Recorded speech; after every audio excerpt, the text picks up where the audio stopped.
Welcome to the AI and Big Data in Finance webinar. We're very delighted to have two distinguished speakers today. Gavin Feng from the City University of Hong Kong will present his paper, Mosaics of Predictability, and Allan Timmermann from UCSD is the discussant. Gavin will have 30 minutes for the presentation, and about 15 minutes in, I'll probably briefly pause and interrupt you to see if there are any clarification questions from the audience, and then we'll continue. And after that, Allan will have 20 minutes for his discussion. And after Allan's discussion, we'll open the floor for questions from the audience. So if you're an audience member, please submit your questions in the Q&A, and I will then call on you during the questioning part. So just as a reminder, please be respectful with your comments. The presentation and the discussion will be recorded, and together with the slides, we'll post this on our website. And then after the main part of the webinar, we'll have an unrecorded discussion where we'll upgrade everybody in the audience to be a panelist, and we can sort of discuss a little more. So without further ado, Gavin, the floor is yours. Take it away. Okay, thank you. Thank you, Andy. Thank you for organizing such a wonderful event. And thank you all. So let me share my slide. Okay, can you see my slide? Okay, perfect. Okay, so this is the genre with my co-author Will and Jingyu and Yuanzi, and all of them, they're online now, so they can also help me for the Q&A section. So you can see the topic, Mosaics of Predictability. We try to study something about return predictability here. So first of all, return predictability is well documented empirically. So we already see many papers to document the aggregate market return is predictable. We also see like individual stock returns are predictable. Okay, so there's like more than 100 papers on this part. In addition, for this paper, we try to summarize that, okay, those studies, they try to regard return predictability usually as an attribute for predictors or models. Let me explain here. So they find out that, like, for example, dividend yield can predict market return. They also find out that like size or value, this kind of like firm characteristic, they can use to predict individual stock returns. Okay, these are like predictability. This is like predictors.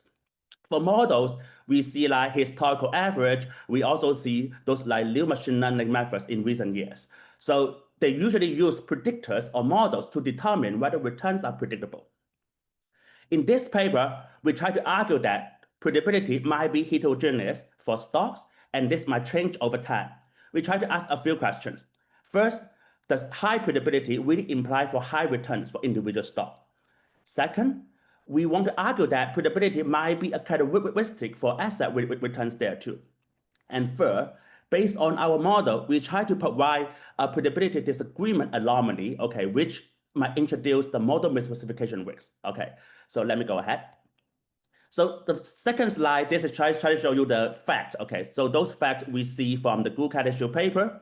They try to use a pool model, or we say homogeneous model, try to use like large number for characteristic to predict individual stock returns there. In their paper, they show very exceptional long-short portfolio performance, okay, even just using OLS, okay, you will get high out-of-sample short ratio and alpha for the, so in our sample, we try out-of-sample in the recent 20 years. You see those like very high positive numbers there. Okay, so this is the fact, and we are going to use the same data for our study too.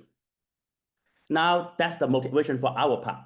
We also see like empirical evidence that predictability might not be homogeneous. Okay, so this might be over the previous exercise we see, homogeneous model from the Guanhao issue papers there. For one thing, that is like small cap or distressed stocks, they might be more predictable than others. Okay, and we also see that like predictability, they might change over time. Okay, in recession time, predictability might be higher. And also like Professor Timmermann, they have a paper to show structural break for predictability too, for market returns, okay? So predictability might also change over time for market return and also for individual stock return. And there's a lot of recent papers to show that those characteristics, their predictability also change over time. You might have a different set of predictors, okay, or firm characteristics to predict stock returns in different periods. Okay, However, one thing we need to point out that is predictability, this is something unobservable. If you look at the literature there, this might not be even well defined. Okay, for the Google literature paper, we see those like long-short portfolio, or we say anomaly average return from those like French anomalies there. And from the statistical literature, we also see like predictive regression. They try to show some predictor is significant in a predictive regression there, then to show that, okay, market return is predictable. Okay, we also see in recent papers like out of sample R square or those like forecast implied portfolio Sharpe ratios there. These are all the measures studies used to document predictability. Okay, we have multiple measures there, but which one might be the one to capture this like unobservable thing? So before exploiting something we call heterogeneous predictability, the first thing we need to do is to measure it. Okay, then comes to our topic. So this is the photo, a very famous photo from Neuhierl, okay, and that represents what we are going to do. Think about that for the panel of stock returns. So this is panel, this is like rectangular. We have like time series for one dimension, we have cross section for a lot of dimensions there. And then for our paper, we just want to partition the panel of individual stock returns in time series and cross section by their heterogeneous predictability. So as you see from the picture here, we have different rectangulars with different colors. Different colors represent different predictability levels. Okay, so our solution is quite easy. We try to provide a tree-based clustering method, try to separate, okay, the panel into different groups, and then we show the pattern for mosaics. And our objective is also quite easy because we want to separate them. We want to maximize the difference in predictability across the different groups there. And the tree method, this is something we believe that, okay, for all those machine learning methods there, the regression tree or the decision tree method might be the most interpretable one. And in our cases, we use like Feng characteristics or we use like macro predictors to split the cross section and split the time series. Okay, this also corresponds to one of the recent paper from Professor Timmermann. If we try to use those like complicated methods, okay, then those hyperparameters might be hard to show robustness. Okay, the tree method is quite simple, and we also want to show that it is quite robust. And one thing we want to point out, okay, our paper is not a horse race for predictability accuracy. Okay, we don't want to compare this model provides better prediction than other models there. Instead, we have a new angle. We focus on the heterogeneity of predictability. We want to answer such a question: which stock and when we might see high predictability. Okay, so this is a which and when problem, which for cross section and when for time series. We want to have, I have one slide to show, okay, because there's also a couple of papers to show pocket of probability, and then we want to compare them with our mosaic probability. Usually for those like pocket probability, they work on market returns, okay, like Professor Timmermann, and we also show, and I also show you there's previous GFE papers to show market return probability, they are time varying.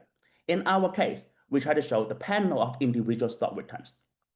For the time variations there, the previous papers, they usually use structural breaks.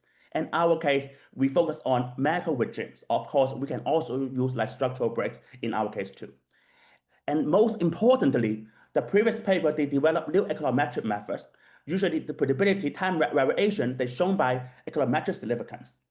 In our case, it's quite easy. Okay, just the R square, just the cluster-wise R square. Okay, outcome-based predictability.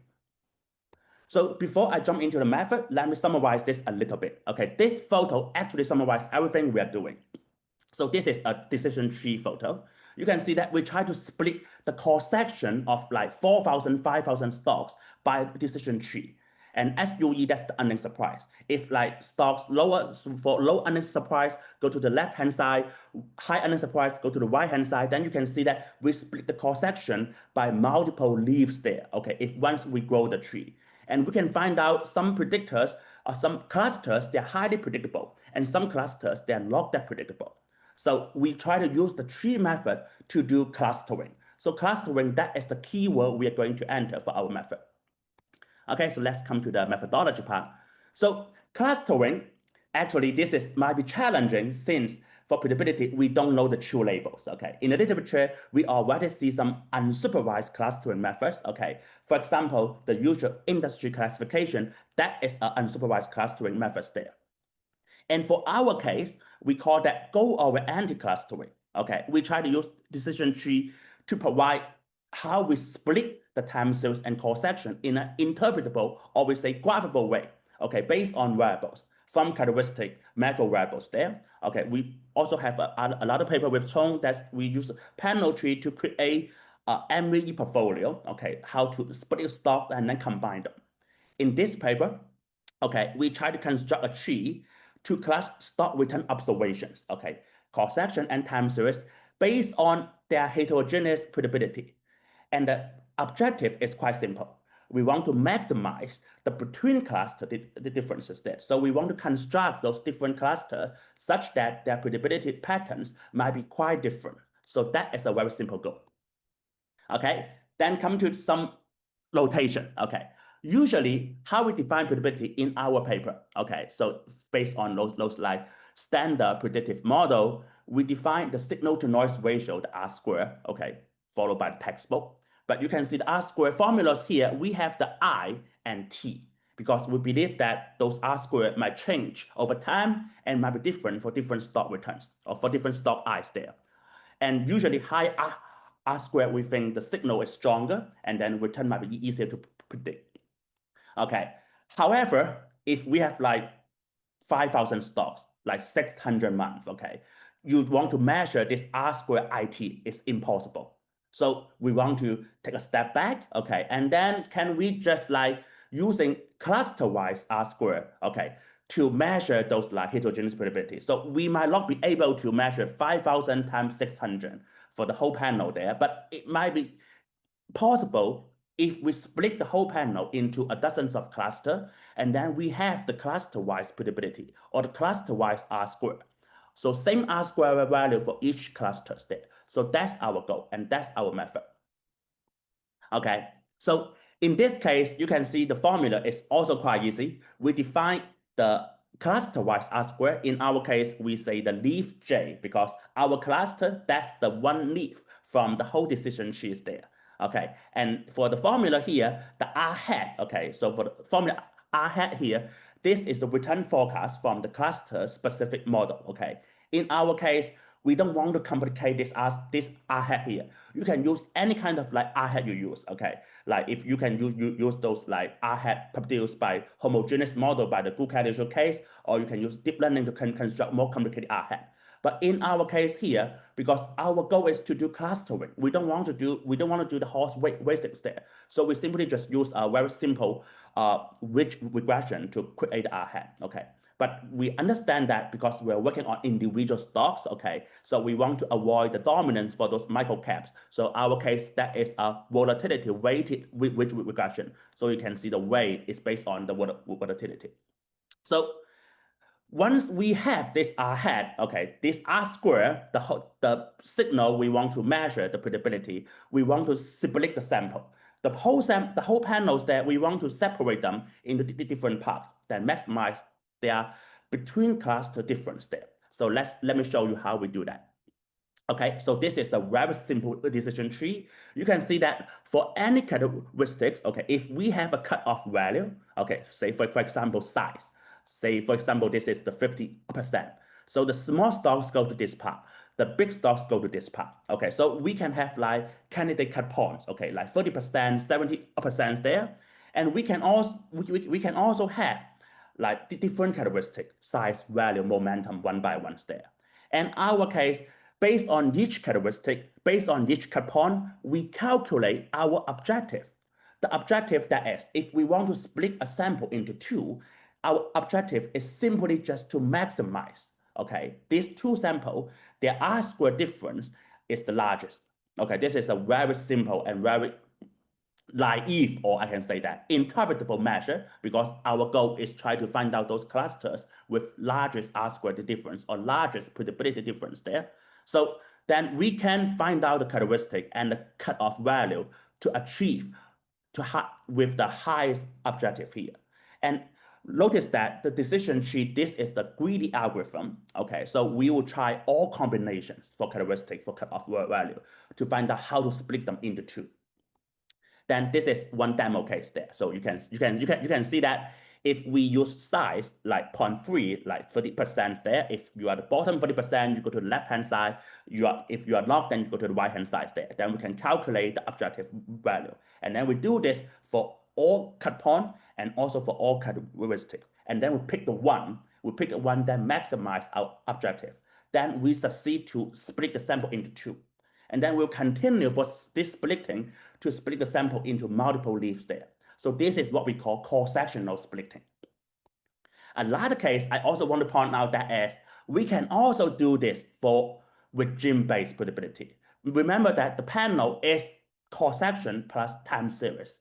If we split over time series, okay, we have multiple macro variables there. Okay, in our case, we simply just demean the macro variables by their moving average. Okay, then if less than 0, that means that it's below the 10-year average. Then you go to the left-hand side. Otherwise, you go to the right-hand side. So this might be a new approach to do regime detection, how to split the time series for regimes there based on macro variables. So this is a new way we also want to introduce, different from the traditional literature, how to do structural breaks, okay? Because right now we are break on the macro variables there. And then we are also picking the macro variable that produce the maximum objective we can have for our clustering method. Okay, and we also have a lot of paper to do the same thing for currency dynamics for a different model. Okay, so let me wrap up for this model part. That is, okay, if we finish the first split, okay, for unnamed surprise, we can do this for the second split too. So for the first split, we find out that unnamed surprise less than 70% quantile. Then this is the maximum one. Then we try the second split. The second split, you can go to the left side, you can go to the right side. And then for each part, we calculate the objective. And then we find out that this part is higher. Okay, so we do the second split from this part. You can see that this is how we grow the tree recursively, okay, based on the previous splits there. As I mentioned, this is the one tree algorithm, a single tree. That makes this machine learning method graphable. You have seen many machine learning models, AI models there, but not many of them you can really show them in a graph, okay? You can really show them the linearity in those characteristics or predictors there. You can really show them, okay, these are interaction, but tree model shows you everything. And it is simple, and you don't need any background to understand what it like shows you. So as I say, this is a simple one. So let me show you the result we have. For the data, we simply just use the 50 years for US equity data there. We have like about 51 characteristics and 8 macro predictors, okay? So for our cross-sectional split, so how to split different stock, have different predictability, we use the first 40 years as the chain length and last 20 years for test data. And for time series, how to detect regimes there, we use the whole sample, okay? And we use those like standard evaluation metrics to determine our results. Okay, so this is the graph I just showed you in the introduction part. Okay, so one thing I want to point out here again, that is, you can see that we can find out those clusters, some clusters with very high R-square value, like this one. Okay, unnamed surprise is high, and then this unnamed to price ratio is high, dollar trading volume is low, and the sales to price ratio is high. And then this kind of like good unnamed surprise and always say large cap value stocks there, you have the highest predictability. However, if you go for some values there, like for example for this one, the blue one, so that's unnamed surprise is low, the bid-ask spread is high, the long-term reversal is high, the unnamed to price ratio is high. You can see that the R-square is relatively low. So you see negative 25, which means that it underperforms the benchmark 0 by 25%. Okay, so this is our clustering. The picture to show you how to cluster the whole cross-section into different parts, and then different parts, they have different predictability measures, okay? So for those stocks, okay, if you have their characteristics, then you can find out the corresponding cluster that it belongs to, then we know their predictability levels, okay? So this is something we want to show you. And then this is the picture we want to show you, okay? Mosaics of predictability, so the title of our paper. If you only check the size. Okay, so this is from the year 1973 to 2002 for the size textiles there from the small cap to large cap. One thing you can find out that is, okay, those like small cap stocks, yes, they have high R square. Their color are darker here, a little bit darker here than the large cap. Yes, this is true. And this pattern also get quite persistent over time. This is also true. Okay. However, if you try to like split the cross section with a larger scale, like using our split characteristics like earnings to price, okay, and also earnings to price ratio, then you can see that, okay, so SUE from 1 to 10, and then EP from 1 to 10 here. One thing you can see that is, okay, this part, okay, this corner, the R square value is way higher than all other boxes there. So what does this tell you? This tells you that back to our case. So SUE is high, and then EP ratio is also high.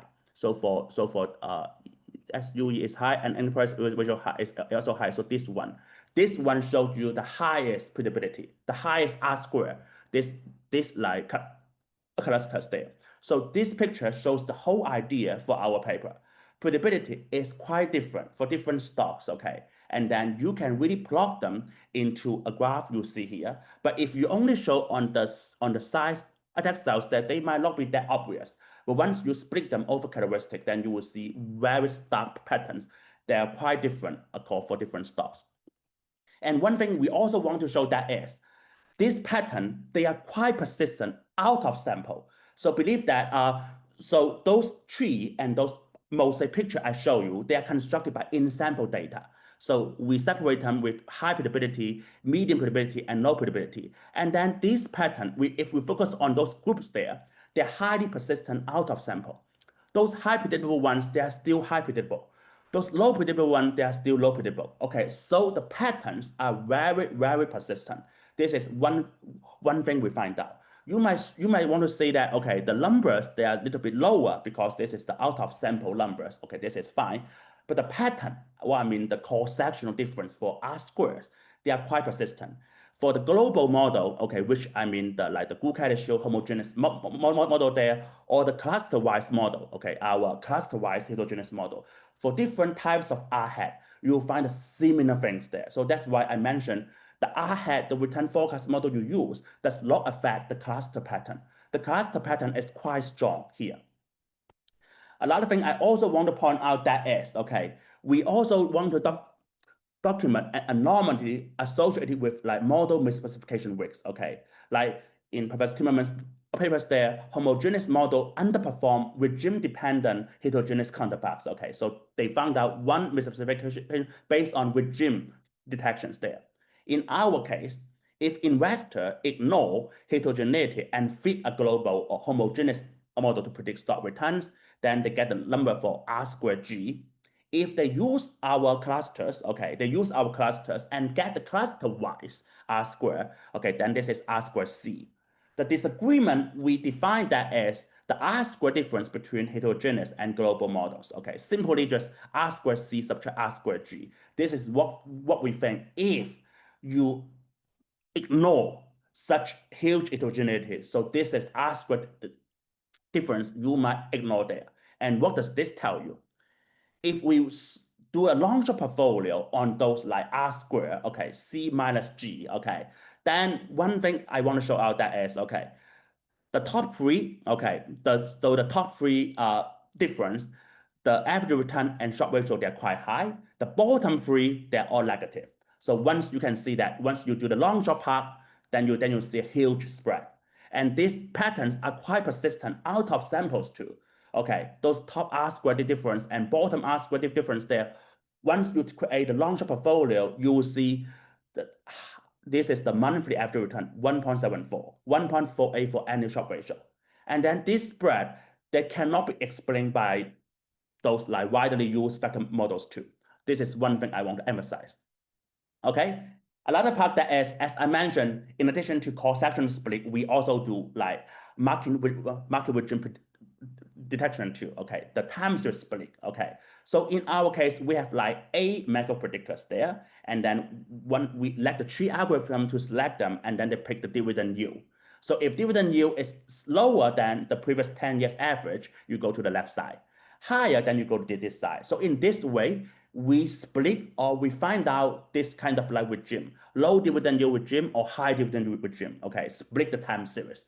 But notice that for this split, I'm not splitting the time series into 2 parts because this is like recurrent regimes there. You will see multiple low dividend yield regime. You will see multiple high dividend yield regimes there, okay? And based on this high dividend yield way, we can also do further split. And then the second one picked by the algorithm, that is the market liquidity. Okay, when the dividend yield is high, when dividend yield is high, then the liquidity is low, then you go to this part. Then this part has the highest predictable period. It contains about 57 months, okay, about 10%, because we have 600 months in total. So this high dividend yield and low market liquidity, we find out the individual stock return are most predictable, about 9%. But if you go to like this part, okay, it contains like 377 months there, okay, more than 60%. The R-square is relatively low, 1.2 for in sample. If you go to out of sample, you might get negative, okay? So you can also see that for the long history for 50 years, the predictability also changed over time. So this is the photo I want to show you. As I mentioned, those are like recurrent regimes, okay? So for our case, we use dividend yield and market liquidity to split the 50 years by multiple regimes there. So for those like high dividend yield and low market liquidity, so these purple ones, you see the predictability is highest, okay? Because this is the color bar. This is the more than 7% for stock return predictability there. But if you go to like the low dividend yield one, this like orange ones there, the predictability is just about 1%, okay? In addition to this, for this like high predictive period, okay, you also see the cross-sectional difference can be quite large, okay? This table might show you more, okay? For those like regime 2, high predictability periods there, the cross-section difference from high and low, they can be quite large. And this is the same for if you use different prediction methods or you focus on the large cap. You see the same thing, okay? The predictability gap in cross-section becomes way larger in the second regime when the aggregate predictability is higher. Okay, so this is another thing we find out. So our method can be also extended to the traditional structural break model. So the previous one I showed you, those like macro-based regimes there. Traditional literature like Professor Timmermann and other people they have done for predict market predictability, they use like time index, okay? We can also plug in time index for our method, and we also find similar patterns for regime predictability, okay? And this is the last slide I have, okay? So I compare 2 models previously. One is the global one, okay, the homogeneous one. One is the cluster-wise one. And one thing I want to point out that is, if you use the cluster-wise models, okay, based on our clusters, whatever prediction method you use, you also find higher investment gains out of sample. And this is something we also point out in our papers too, okay? So using the cluster-wise model better than the homogeneous one. And this is another thing we can exploit based on those heterogeneous predictability. Okay, so let me summarize. So for our paper, we try to show you the patterns, okay? Mosaics of predictability. You see the whole picture for that, okay? The picture for Mongen exactly shows what we want to show, okay? And one thing that is, okay, based on our cluster, okay, we find out that one anomaly, that's the R-squared disagreements there. If you ignore such heterogeneity patterns, then you might bear the risk for misspecification risks. And then we show that such an anomaly cannot be explained by many factor models there. And finally, let me summarize. Okay, our tree-based clustering approach, this is highly interpretable because we split the panel based on form characteristics and macro predictors. Okay, thank you. Okay, and all comments are welcome. I look forward to the discussion slide from Professor Timmermann. Well, thank you so much, Gavin, for this fantastic talk. And I'll now hand it over to Allan to discuss the paper. Yeah, unless there are clarifying questions, I guess. Let's see. There's nothing in the Q&A from what I can see, so I think And everybody, can you see my slides? yes. It looks okay. Yes. Okay, perfect. great. All right, super. Well, thanks for the organizers for inviting me to discuss here, and to the authors for writing a really nice, stimulating, thought-provoking paper. Of course, I prefer pockets over mosaics, but I get it. Very nice Mondrian painting you had there, I would say. Okay, so my discussion is organized around, first I'll sort of talk a little bit about the central idea, which is, this notion that, in fact, return predictability varies both in this sort of characteristics dimension and also, of course, over time, in the N and T dimension. And then, well, this will be friendly fire, of course, but, well, what would be the impression of a skeptical reader who has been bred up with the conventional APT model and custom factor loadings and Farmer French factors, which is an entirely different universe. Which is, of course, historically, it's clear why the literature kind of took off from that base, because I mean, data was low dimensional and models were linear, right? That's no longer the case. And I'll discuss, some of the econometric properties that, I think the P-tree is kind of like a clever, it's an algorithm, right, for splitting, almost like a breakpoint algorithm. And so I will draw on that literature to see what might some of the econometric properties be of such an approach and what are the challenges there. And given that there are different areas of this machine learning literature that is branching out in terms of how much pooling, how much heterogeneity to allow for, which you can see along the bias variance spectrum you talk about as a forecaster. And forecasting is all about bias variance trade-offs and how to do it in the cleverest way. Where does this paper stand, and how does it compare with other papers in the literature? And then finally, some economic interpretation along the asset pricing and investment lines. So hopefully that sounds good. All right, so just the central idea, well, it is, of course, as we saw Gavin explain, you partition the asset return observations into these disjoint clusters, and you do so by maximizing the predictability differences as measured by R squared between clusters on the left and right leaves. And so this, in some sense, the innovation here is to split on the R squared to the when you do a two-way split, right? And you do that on these signals or the predictors, which both contain, I think, 8 macroeconomic variables and about 51 firm-specific variables. So you have about 60 variables in total, yeah. And then, within each cluster, then you use rich regression. And as to estimate these linear models, right? So the underlying models are linear. It's just that you allow for heterogeneity in the betas here, and you'll see it's quite clever that, and I think well judged to have these weights being the inverse of the idiosyncratic variance, so as to dampen the effect of really noisy stocks, and also to use rich regression, which I think is becoming a common way to handle low signal to noise ratio. Dacian is a big proponent of that. I know. So that's all good. Okay, so that's the essential methodology. So I like well, my first thought was, okay, we're splitting on R squared, and I really I like this notion of endogenous clustering or partial pooling, right? I think that's the right way to go. And there's also a large econometric literature that looks at that in the context of panels. I'll come back to that. One thing I would say, though, is that, well, what about the R squared? Should we split on that? Why don't we just split on something like, the Sharpe ratio, other variables like that, or, the differences in the betas? Well, the nice thing about the R squared, as the authors argue, is that, well, first of all, it doesn't depend on a trading strategy, which, of course, maximum Sharpe ratio would do, or alphas, right? So you avoid that. And also, if you have multiple predictors, then well, which variable should you split on, right? So that's not so simple. I mean, you could do tests on stability as is done in the panel estimation literature.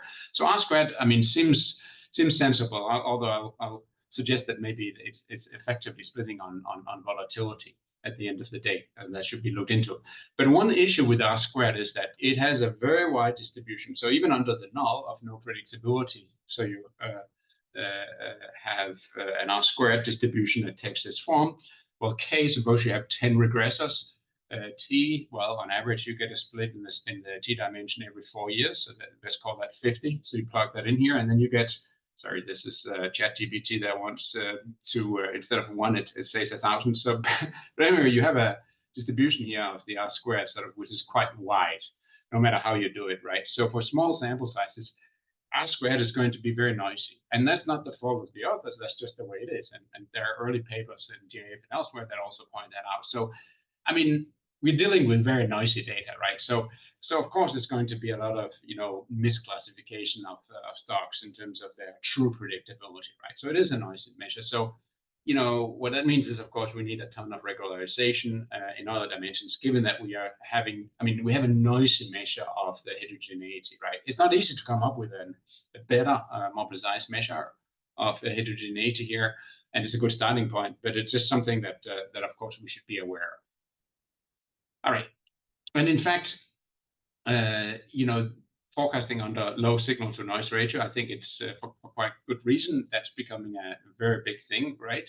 Because it is what we have to live with, and of course, if we also think that some of this predictability eventually gets incorporated into, I don't know, Gavin, if you have a consulting gig going on the side in Hong Kong, whatever, I'm sure that when people see it, they'll probably be wanting to apply it, right? And then it gets incorporated into prices. So non-stationarity is likely to be the rule of the game.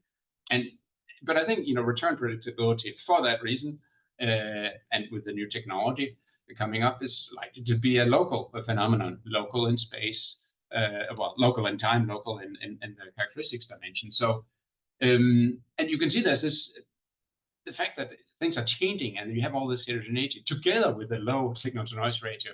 That means it's a really tricky time-varying bias variance trade-off, right? And so we are fighting for the heart of the literature, so to speak, right? Because on the one hand, there are these papers that are saying, no, more pooling. So I was at the SOFI meetings 2 weeks ago, and there they were talking about, there was a paper by Lasse Petersen and 2 co-authors, how global is predictability, the power of financial transfer learning. It's a very cool paper. They basically find that, hey, if you want to forecast stock returns in Germany using or Italy, just using Hong Kong, using the cross-section of stocks, then fit your model to the US or globally, and then take that fitted model and just plug in the local characteristics data. And I think the reason, I'm exaggerating a little bit, but it's actually a cool, this idea of transfer learning is a cool idea, right? Because it basically goes in and says, well, you have more, you have a much larger data set sample in the US, right? So why not just fit it to that? And then if you try to estimate the model separately for Germany, you wouldn't have much data. So the estimates would be too imprecise. So they're pulling in the direction of pooling, right? Where you can see that this paper here is kind of doing the other thing, saying that, well, we are aware we can't go ahead and do estimation on individual stocks. So let's do a clever kind of endogenous kind of partial pooling or clustering, right? So there's always this issue about, how far do we go along these, because the more you pool, the more you reduce, the more you induce a bias, as you're finding. But on the other hand, you also reduce estimation uncertainty, right? So, is there enough signal in the data that we can actually play off that bias variance signal, bias variance trade-off, so that we can, give, induce a little bit more estimation uncertainty, but then get some of the signal, right? Reduce the bias. And that's what this paper is about, finding that actually we can do that, right? But at the end of the day, of course, inference is hard in this low signal to noise environment. So it reminds me, you're using, of course, this tree algorithm, but there's a long literature that looks at structural breaks, right? So Biperon econometric in 1998. So you have here a time series regression. So the coefficient, the slope is beta plus delta before some break, and then after the break, it's just beta. So you can see delta is the size of the break here. What do? They want to identify tau star, the true breakpoint, so they just do that by looking at every single possible split date, break date, and then they find the one that minimizes the sum of squared error. So very similar sort of approach to what the authors are doing in terms of squared error differences, which is related to R squared here, of course. But what they also find is that when you do the confidence intervals on the split dates, the CIs tend to be very wide, and that's because they have a single time series. And you can actually see that. I mean, you find, and I like this diagram very much. You find there's a lot of evidence of breaks here, right? You find, I think, in total 13. So it's basically over 54-year or 55-year period. It's like a break every 4 years, right? So some of the regimes are very short, as you also find, right? And some are very long. So there's a lot of heterogeneity. And some people might think, oh, that's not what my priors are, right? I don't think regimes should be that short-lived. But at the end of the day, so is that spurious, or can we trust those findings? Well, I think here it's important to go into the econometrics. So I have a paper together with Simon Smith and Yin-Chiu Zhu about variable selection in panel models, because panels you can do analytical results asymptotic, so as opposed to some of these models here. What we find is that in these panels, the rate of convergence for estimating the break location, it does depend on the duration of the regimes and the break size. And in particular, you achieve a rate of convergence for estimating the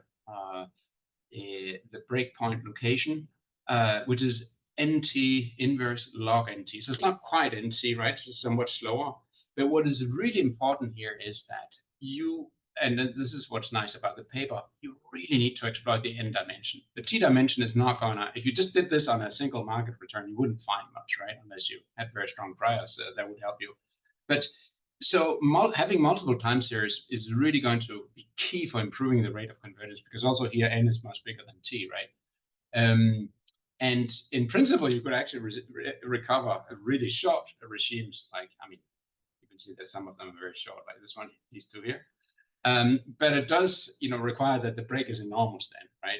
It would have to be. And it's possible that you find that, right?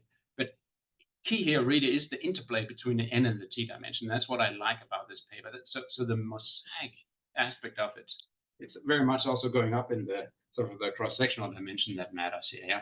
And why does it matter? Well, I remember fitting these bias-per-run regressions to time series data. Guess what the data does? It finds the coefficient where, you probably remember, stock returns were very high in the 1990s. As a result of prices going up and dividends staying the same, the dividend price ratio went down, inducing a negative and highly significant correlation between the dividend yield and future stock returns. This is supposed to be positive, right? It was highly significant negative, and that's what the split algorithm picked up. But here, economic theory and your priors would rule that out. It's just overfitting there. So, and that was because it only had the t dimension, right? So, but it also suggests we have to be careful and look at the coefficients and make sure that they have the right sign in terms of what we expect them to have. Then there's the issue. Short-lived small breaks are really hard to estimate. And what does it then tell us about the underlying GDP? Presumably, you have some underlying time-varying parameter model, like in the yellow line here, and then we are approximating him here, right? Which is okay, right? We are approximating, but it does suggest, well, what if you allow for a time-varying parameter kind of algorithm? Then, again, going back to, I don't want to, well, maybe another 3 minutes. So this point here, how strongly should you trust the findings? Again, I think this key selling point is really if you can go in and also interpret some of these underlying, economic, the coefficients underlying the trees, and then say, hey, this might actually be related to some, pricing of risk, what have you. Obviously, like any approach, that I'm a little allergic to hyperparameters, right? If they're not tuned in the right way. So this approach is very minimalist in terms of how many hyperparameters you tune, which is nice. It's a simple splitting tree. But you still need to make some choices, like the minimal sample size, for each leaf cluster, limits of maximum tree depth, limits on the number of terminal leaves. So, obviously it's something that you want to sort of exploit a little bit in terms of sensitivity to it. Because they regulate this bias variance trade-off, which is everything to successful out of sample forecasting. All right. So what are the asset pricing? The last 2 points: asset pricing implications and investment implications. Well, your results in some sense suggest that instead of the very, sort of like the Kelly Pruitt paper, then with sort of like linear simple sort of characteristics-based factor loadings, you have some sort of cluster structure maybe in the loadings. At least that might be suggested by these findings, and some discussion of that would be really cool to have, because then you would link it up with that literature. Also, some implications for the factor zoo, right? Maybe some of these factors are only there for a short period of time. That's what Simon and I find, and then at other times they're not really active, right? So your analysis could shed light on that. And of course, there's this whole issue. If I actually think that factor loadings are time varying and vary across regimes, how should I even write down an asset pricing model? Because I need to look forward. What's the underlying process through which these factor loadings actually vary, right? And that's a very interesting question. You could simulate from asset pricing models to see what is the mechanism that's creating these mosaics. Investment implications, yeah, I mean, it would be really interesting to compare figures like this, which I think are a full sample, this one, to what happens in real time, because there's always a delay in identifying breaks, right? That's inevitable, and that's totally fine. It would just be interesting to see how long that delay is. So how long does it take before you find out that there has been a regime shift? Okay, and then of course, if you really believe that this is, I mean, this evidence of instability, how do you then benchmark returns on? Maybe you shouldn't use Pharma French. Maybe you should use some P-tree version of Pharma French, where you apply your methodology to the Pharma French model and then see which factors factors are active at a given point in time. Okay, one thing, and I will wrap up now shortly. So a couple of things. I noticed that, as you also point out, the R squared I mean, they do get very high at times, right? Look at down here. And it's very, I mean, it's impressive, that, particularly given that these are large caps. But you might, if you're trying to, persuade a more traditional asset pricer, you might say, well, what's going on? Is it because the trees are overfitting, or do we really believe that the R squares can get that high? And as you pointed out, Gavin, there's also the periods where you have the highest economic returns, right? You would think that higher predictability should be exploited and then should self-destruct, and that should be associated with lower returns, right? Somehow it should be, or maybe some friction you're identifying. It'd be interesting to look into that, right? I like the split on liquidity and the dividend price ratio. I think that's very cool and makes good sense. All right, oh yeah, well, it's of course a sequential approach. So how close do you get to the global optimum? There's always something. I know that you have looked into that in earlier papers, but it's something we're thinking about. It was something that bothered the early breakpoint detection literature in econometrics, right? And then finally, it seems if you look at the portfolio performance, you'll see that you have impressive high returns, but you'll see that also the split of the difference between the top and the bottom also very much it's monotonically decreasing when you go from the very top to the a little bit further down in the standard deviation. And as you pointed out, there's a sort of monotonic relationship between the R squared and the volatility. So maybe what you're really sorting on is high versus low volatility stocks. I know you correct for it through the weighting measures, but maybe at the end of the day, it would be interesting to see what if instead you had that criterion instead of the R squared. You sorted it directly on volatility differences. So in conclusion, super stimulating and impressive study. I liked it a lot. I'm a big fan of these things. I think, as this research agenda progresses, it'll be interesting to see just, okay, how much, I mean, how accurate are these clustering points? What is their economic interpretation? You make a big step forward with the dividend price ratio and liquidity sort. I think that we have good economic understanding of how that links with frictions. For example, the amount of arbitrage capital available, that could be a liquidity factor. So very cool work, and I think it'll be important also as we work on models, asset pricing models, with trying to understand how investors learn about things in an unstable but high-dimensional setting. Thank you. Well, thank you so much, Allan, for this fantastic discussion.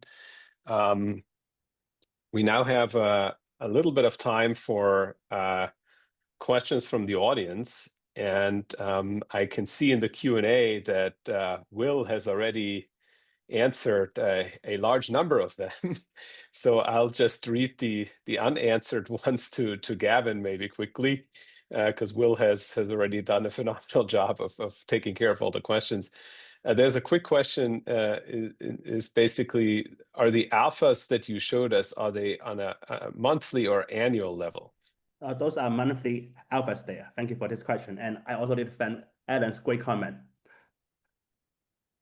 Okay, do you want to sort of briefly respond to Allan also? Oh, sure. So I think there's one question. So one question I need to briefly respond to that. That is about the break numbers there. Okay. So one thing I want to clarify. So this is algorithm-based approach. Okay. So this is metric-based approach there. So usually it might be harder to inference if we grow the trees. Okay, recursively there. But if we want to see, so one thing probably we can do in a later version, and thank you for the comments from Allan, that is for how there might be too many breaks, okay, in a time series, okay. To do it for this case here, one thing I want to emphasize that is our breaks or our regimes, they are macro-based recurrent regimes there, okay. So once like high dividend yield, low dividend yield, even that we just split for one variable, okay, in a time series, but you might see like more than 5 or even more than 10 regimes in total, because the dividend yield might go high or low from time to time. If we split like for 2 variables, dividend yield and also liquidity, then you might see more than 10 regimes in total. So one thing we can do later, probably we want to show a smaller tree just split on one variable, and a lot of big trees split on 2 variables. So one thing you can see 5 regimes, one thing you can see 10 regimes there. And we highly believe that the results might still be there, okay? Because we try that, we can grow a tree with like 10 leaves, 15 leaves, or 20 leaves there. So this is, I think, the hyperparameter part. The number of leaves, okay, that is the most important hyperparameters for our trees, actually, okay. If we want to go larger, so just like one question from the Q&A, like those like massively increasing parameters, those like huge models there. For our case, because we are doing clustering, we can have like 10 clusters, 15 clusters, or 20 clusters there in a cross-section, or 2 clusters, 3 clusters in a time series, okay? Or we can reduce the number of clusters to grow a smaller tree. And our belief is that is, even though for smaller clusters and high cluster, the difference might be smaller for the smaller one, but the numbers, they're still there, okay? I think Svetlana has questions there. All right. Yeah, Svetlana is already has her hand up, so. Super interesting paper. I have 2 questions, some of which also related to the points that Allan was mentioning during his discussions. So first, if you think about the model kind of selection, we define heterogeneity by this difference in the R-square. You know, I would actually argue that it does not necessarily capture heterogeneity across models. So for example, imagine like a similar, linear case, like y is equal to beta x plus whatever epsilon, right? So if you're just looking at the sources of the R-square, if you have, let's say, 2 types of stocks that have either different variants of the predictor variable, or they have different variants of the idiosyncratic volatility or something like that, similar to what Allan was mentioning, they all are going to lead to different R-squares for those models. But actually, at the same time, the relationship beta multiplied by x stays exactly the same for all of those stocks. And so I think it is quite important to try to figure out like what exactly should be the measure of heterogeneity, what exactly should be kind of the definition of, stocks have different models of the behavior, because that obviously is going to map also into investment strategies, Sharpe ratios, and everything else. And once again, I'm not sure that R-square is the right sort of quantity here. The second thing is that when you talk about different patterns of predictability, I think it would be very useful to try to distinguish those types of heterogeneity, their sources, because that's exactly what will be needed to build structural models based on your findings. So for example, you can think about whether the same predictors are going to matter for different types of stocks. You can think about the strengths of those predictors, whether it's going to be the same or whether it's going to be different, depending either on the nature of the stocks or on the nature of actually value of those predictors. So like imagine some sort of nonlinear type of regression, BA fitted, you're going to see this example easily, right? But the thing is, like this type of heterogeneity also exists both in the cross-section and in the time series. And so overall, you basically have this like, 4 or 5, maybe, different types of heterogeneity that can be exploited in the data. And at the moment, your trees are kind of like mixing it all together without really distinguishing which is the one that drives most of the results. And also that heterogeneity depends heavily on how you, again, define the kind of link function. So if you already start with some sort of like a nonlinear version, you're going to and try to approximate it with a stepwise regressions, then you're going to say that, yeah, there is heterogeneity. But actually, it's the same model, just with nonlinear type of the link function. So kind of like, how do you once again define what does it mean to have different model in both the time series and the cross-section of stocks? Okay, thank you for the question. Oh, Ivan.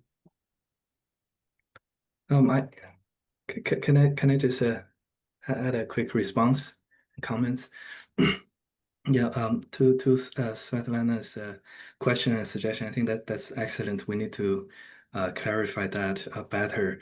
A quick answer to that is, if we look at the right-hand side of an estimation equation, of course, if we use different models, that would result in different R square. So there's heterogeneity in that sense.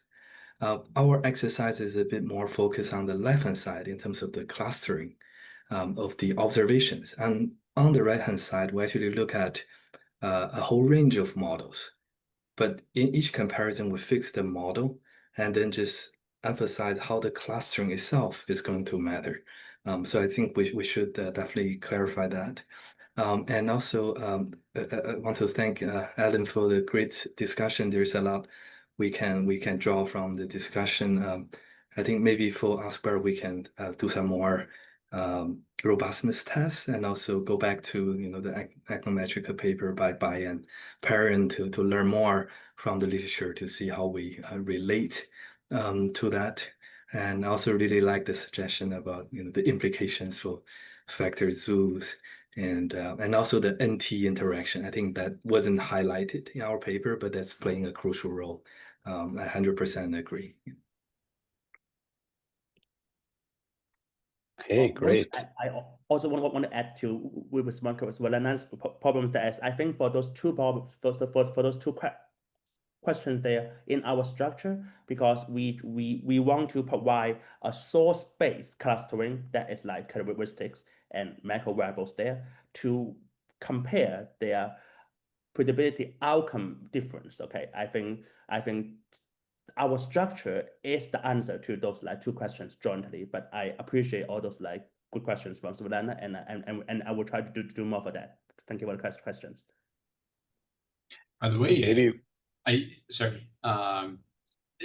was about to say that, for example, there are a number of papers that have linked periods of very high volatility with a high degree of return predictability, and you're finding that in some sense also in the cross-section, right? And it's also, of course, related to the Ang and Hartwig idiosyncratic volatility puzzle. So so oftentimes, of course, the R squared is not that high, and so the R squared would be sort of very closely related to just the idiosyncratic volatility. So that was why I was suggesting that. Suppose you did something super simple, and just form clusters based on idiosyncratic volatility, right, in some way, and then looked at how far that goes towards explaining your results. And because it is when you have for assets whose sort of like elevator stocks that go up and down a lot, right?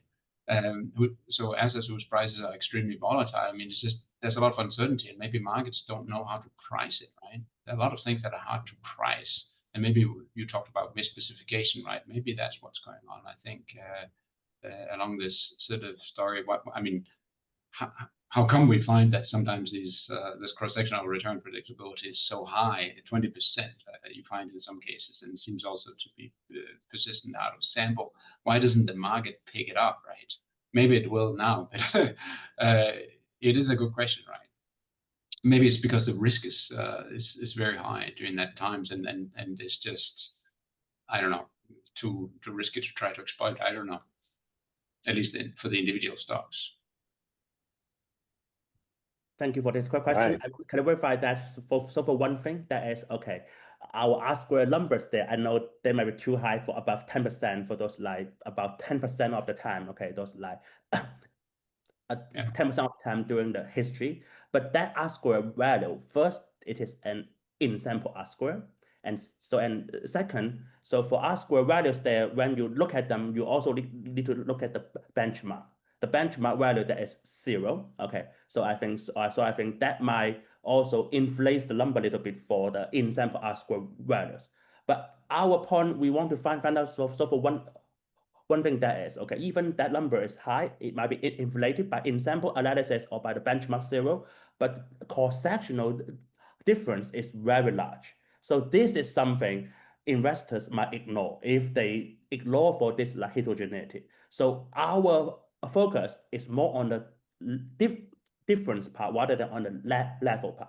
And for the level parts there, as Valena pointed out, R-squared might not be the perfect measure to define for that. And actually, as I stated, there's no perfect measure to define predictability, what that is. Okay, so we might also consider like using multiple measures for the define for this part. I mean, you might have to fight it out with the referees when they see that, because I mean, to me, it's not shocking because I've done breakpoint analysis, and honestly, if it's just a simple stock return regression, the U.S. stock market aggregate on the dividend intercept like dividend yield, you will get regimes that have crazy high R-squareds, right? They'll be short-lived and so on. That's just how it works here.